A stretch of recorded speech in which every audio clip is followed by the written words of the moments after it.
Alright, today I'm going to make my predictions for this Sunday's race at the Texas Motor Speedway. But before I go any further, I want to add that I am doing a Pick 5 contest for this weekend's race at the Texas Motor Speedway. And for many of you that don't know how a Pick 5 contest works, well, it's simple.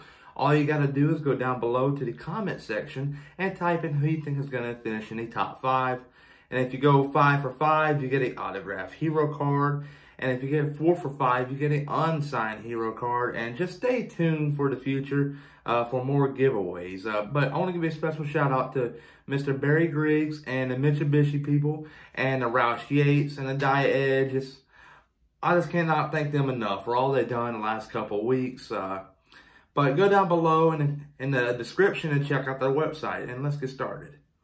Ryan Priest, and you're watching William Blackwell on YouTube.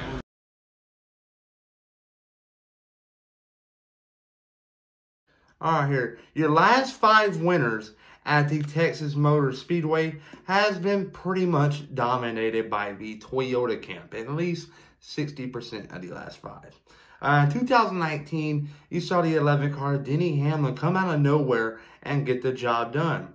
He had to hold off a hard-charging Clinton Bowyer, where Bowyer actually made a good late race strategy at crew chief Michael Bugger Ravage, where they ran it as far as they can, on fuel, I guess you could say, and the others started fading back with tire wear, and he actually had the fresher tires and came out second just behind Denny Hamlin and was running some faster laps than Hamlin, but when he got up to Hamlin, air was in the way and ruined Bowyer's momentum, and Bowyer just faded back and finished second, so Hamlin got the win there, and that was not given to him by any means. But in 2018, you saw the 18 car of Kyle Busch get the job done. And in 2017, you saw the 48 car of Jimmie Johnson get the job done. This was a big race. Not because Jimmie Johnson won it, obviously, but it's because this was the first race on the newly paved Texas Motor Speedway. You had Ryan Blaney dominate early in the race, but he quickly faded back. Kevin Harvick was up front, Joey Logano, Kyle Larson at the end, but it was a good race overall. And in 2016, you saw the 18 car of Kyle Busch get the job done after a late race mishap by Martin Truex Jr. That's what propelled Kyle Busch to victory lane. And in 2015, in the Duck Commander 500, this was a night race at the time, the 48 car of Jimmie Johnson got the job done. So Johnson has won 2 out of the last 5 Texas races, but Toyota, though, has won 3 out of the last 5. So Toyota might be your favorite heading into this weekend, but there's one thing I find really intriguing, I guess you can say, about these last 5 winners.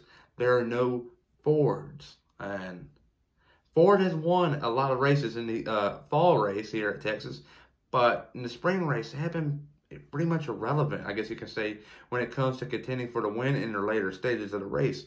They might race competitive early on, but they're not really there at the end of the race when it all matters. But let's get into my top 5. All right, here, my top 5 is based off of facts and recent momentum, but here it is. Finishing first, I got the 10 car of Aric Almirola. Aric Almirola has been on a roll lately, for at least the last 6 weeks, I guess you can say. It started off for the first 5 weeks of the last 6, finishing in the top 5 consecutive and at Kentucky, which was a race that ended it, but Almirola led a lot of laps at Kentucky and finished 8th.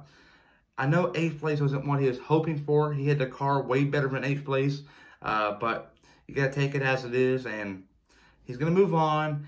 And heading into Texas, I think he's going to be, if not the favorite, and I think he gets the job done and locks himself into the 2020 NASCAR Cup Series playoffs. But more importantly, I think it's going to end the discussion about him being replaced at Stewart-Haas Racing in 2021. But there you go. And second place, I got the 4 car of Kevin Harvick. Kevin Harvick is right now one of the best drivers in NASCAR, right beside Denny Hamlin. But in Wednesday night's All-Star race, Harvick was up front the whole entire night. But until the later stages, at the beginning of stage 4, they decided to come down pit road and take 4 fresh Goodyear tires. And they thought that was going to help Kevin Harvick propel to victory. But that obviously did not, because they were hoping for a caution. The caution did not come out. So They only got up to 4th place, and last time I checked, 4th place don't pay as much as 1st. But 3rd place, I got the 11 car, Denny Hamlin. Hamlin's up there right now as one of the best drivers for this season, at least. But the last 3 races hasn't been too well. The All-Star race, he wasn't really relevant. And at Kentucky, he wasn't even considering, or I wasn't even considering him a top 10 driver at Kentucky. And then the week before, Indianapolis, he was up front. Don't get me wrong here, but he did blow a tire with 10 to go. It was just a heartbreaking moment for the 11 team. Hamlin was just so close to adding another crown jewel victory to his resume, and had a DNF that race, and not the finish he was hoping for. So he's on a little on a rough stretch, I guess you can say right now.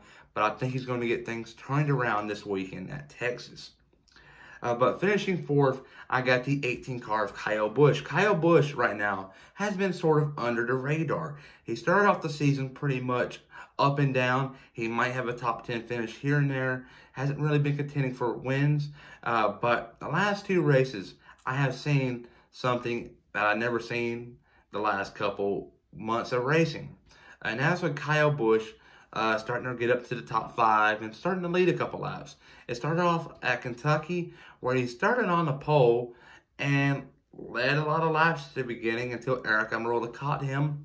And he was racing inside the top 10 for at least the first stage. And he realized he had a shock issue. And it all went downhill from there. But he did get some time up front and some stage points.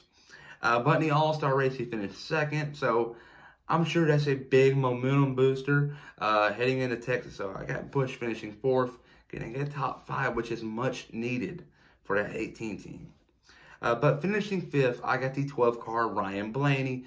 Blaney right now has also been up there as one of the best drivers right now. He has 1 win though, which that can be easily 3 to 4 more wins. Who knows? Early this year, he started off the season with a 2nd place finish, which he could have won that one.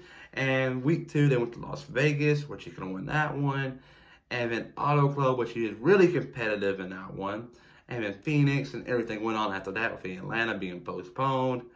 And since NASCAR came back, he's kind of struggled to race up front until the recent weeks where he became more relevant. So this 12 team is going to be on a roll here.